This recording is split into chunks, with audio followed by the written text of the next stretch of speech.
What up, my Omegas? So after months of researching and reading a lot of BL, I believe that I am ready. So today, we are going to be diving into the Omegaverse. Okay, so first thing is first. What the hell is the Omegaverse? So the Omegaverse is a alternate universe in which there are three main genders in this world. You have alphas, omegas, and the betas. Wait. How the fuck there can be more than two genders? You're either women or male, right?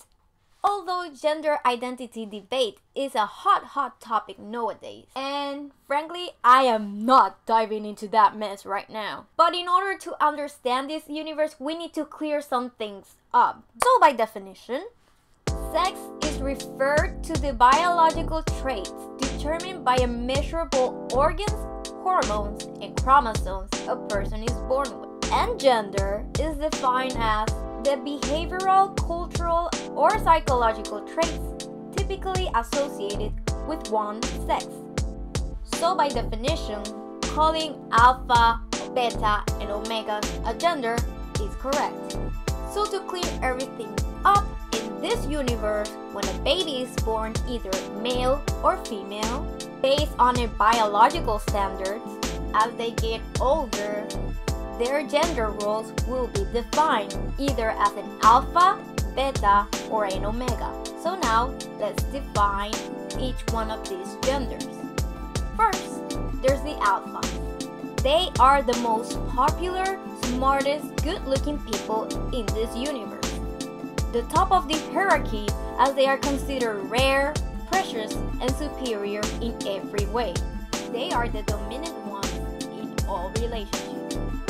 And they all have big penises. Yes, this is important. Everywhere I looked, they wanted me to emphasize this particular trait. So if the alpha gender had a face, it would be Chris Hemsworth. He screams alpha power. Next, we have the omega. Mainly the protagonist in this whole universe. So omegas actually belong to the bottom of this hierarchy. It's almost as the same as to be born with a curse. They are gentle, submissive, small, delicate, almost feminine in appearance, and have almost no muscles. The main thing about them is that they go through the heat, which we're going to talk about that later. So the face for the omega gender will be James Charles. I think he captured all these traits perfectly. Last and definitely most least are the betas. They represent the most people in the universe. There's nothing special about them, clearly just fillers and just to make space. Betas generally have any kind of appearance. Betas make up the majority of the human population. There isn't really any status expectation for them, which honestly, me. So now let's talk about the heat, which is the whole point of this universe. Heat is the time when the omega is most fertile and ready to mate. Their bodies will become hot and aroused, and they create some pheromones that will attract others to mate. The scent is described as sweet and irresistible, and will blind anyone from their senses and morals. They can last anywhere from a few days to a few weeks, and some can happen as often as once a month or once a year. It all depends on the fertility of the omega. The most natural way to stop the heat, or at least ease the pain, is by having sex. But as you may guess, omega characters are generally single and virgin. So if they do not have a partner, they basically have to lock themselves up till the heat is over. Some stories create special hotels or fortified hospitals where omegas can go there during their heat and be protected while the heat passes. In some verses, there are pills to stop the hits from happening or to ease the pain, and in some verses, they have watches or necklaces that will cover the sense up. All these are very extreme measures they have to take because of the effects the pheromones have towards others. They can often be raped, which is very unfair and very unfortunate. Okay, so now let's talk about the rod. Only alphas go through the rod. When an alpha comes into contact with the pheromones of an omega in heat, they become aroused and go into the rod, which is essentially the unquenchable need to get an omega's pant. And so because of this, alphas become crazy dangerous and they will beat the shit out of anyone. And so when an alpha finally gets into the booty of the omega, there's something that happens that is called nutting. So when they're having sex, the alpha's penis will swell. So the penis will get like a Q-tip. So that is inserted into the omega's hole, and it will prevent the Q-tip from getting out of the hole to improve the chances of the omega getting impregnated. Oh, but don't worry, because we are just barely starting. Because with all that, it comes the soul bonding. So the soul bonding is kind of like an extreme marriage. So during the coitus, the alpha will bite the omega by the neck as a symbol of marking territory.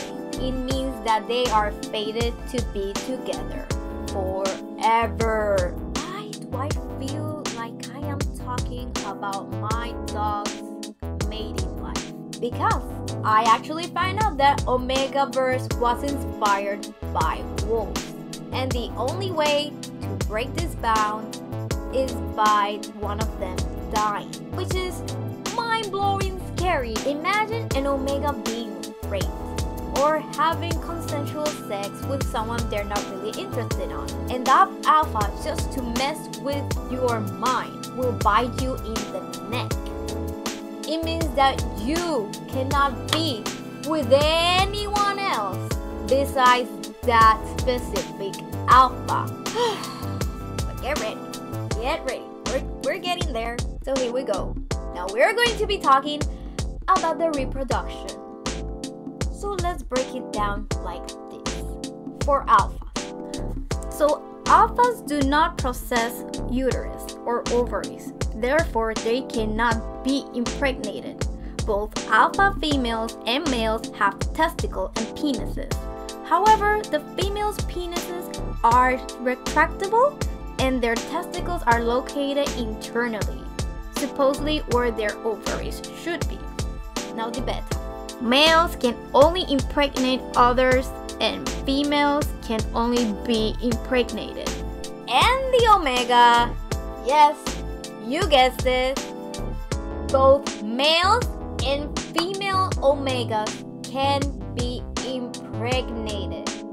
Yes, males omegas can get the preggers. A universe in which men can be pregnant. I imagine they get like a C-section, but I'm not really quite sure how the anatomy, the biology works in this universe. I don't even know how it works in my universe, but male omegas can be conceived by the anus. Omegas cannot impregnate anyone because both male and female omegas has a womb. So male omegas are freaked out whenever a alpha is having sex with him without a condom. Ha! The tables have turned, motherfuckers! Depending on the stories, they will be like birth control pills. So what about beta? Is there anything special about them? Nope, they're not special. They cannot be bound to neither omegas or alphas. You probably are thinking, who the fuck invented this shit? So So according to the internet, the ones that created this whole universe was the Supernatural fandom. So apparently this trope originated in May 2010. So basically this is a fandom that ships the actors of Supernatural. Jared Padalecki and Jensen Ackles, something like that. Padalecki.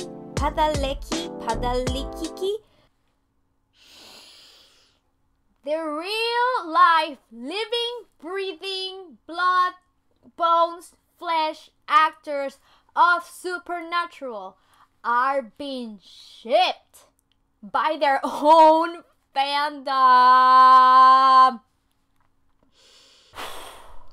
So after that, this fiction went to other fandoms, and then it went to gay fictions, and now it's very, very popular among Asian BL comics. There you have it. It's all up because of the Supernatural people.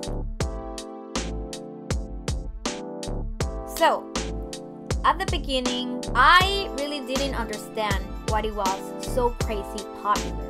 And honestly, I didn't quite understand how all these limitations can make a story fun and fresh. I really thought that this was a very, very sick genre that was meant to feed the rape fetishers. They all have the same damn story. It's about this Omega that was one day minding his business in public space, and then he went to a heat, and then an alpha came and raped him in the corner, and then he turned out to be the CEO of a company or a prince. And frankly, for me, rape is rape, it's disgusting, and we should not, encourage that kind of genre.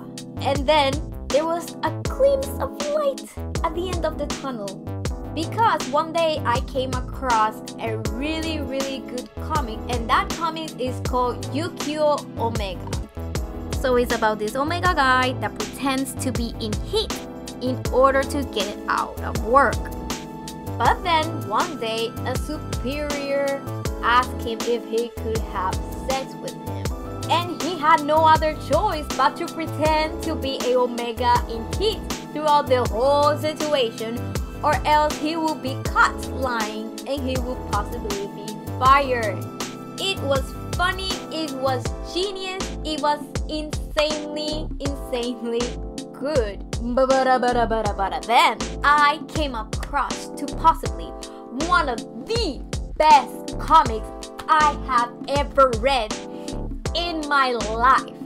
By far, the best comic on Omegaverse is called Megumi to Tsugumi, which tells the story about a Omega delinquent who refuses to use any kind of heat suppressant because he believes that he can control his heat with his willpower. Super funny, super sexy, super well built characters. The story progression is just so fluent and so circular and so on point that is truly a masterpiece, and you should be in your reading list. I hope I clear things up. There is obviously not a book, no laws that establish that this is like the rock solid foundation of the Omegaverse. Some of these rules may be shifted according to the author's own judgment and own creativity, but I did my best. Do consider yourself subscribed if you're into BL stuff. I promise you I will never ever talk about penises transforming into Q-tips. Subscribe, like, and I will see you next time. Okay, love you, bye!